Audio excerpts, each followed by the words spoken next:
You know, there's a couple of things that you need to do when you're starting your Kickstarter project, and that is try to avoid some of the worst mistakes that can happen when you're making your Kickstarter project. For example, the number one, your worst case success. That is, what happens if all your backers back that one pledge level that costs you the most amount of money? Worst case success. You don't want that one because you spend more money getting the project than the amount of money that you got from them. Another thing to think about is shipping costs. Shipping. You forget about it. If you're shipping t-shirts, if you're shipping CDs, that costs money. And you gotta make sure that you're not avoiding those costs because you never know when it's gonna jump up and bite you in the butt.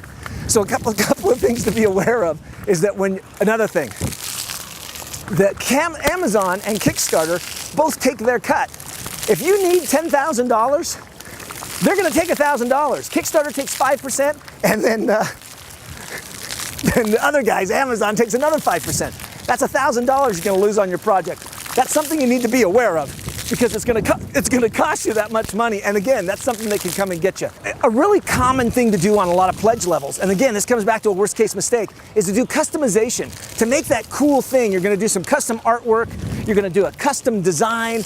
Now what happens is, here's the problem, that customization can cost you because it'll delay your production. You need to be aware of that. And then the last thing is scalability. If you're gonna do things like do hand painting of certain custom things for a pledge level, realize if 1,000 backers do that, you're gonna do 1,000 customizations. Those are the things to watch out for when you're doing Kickstarter pledge levels, your worst case success and some common problems to avoid.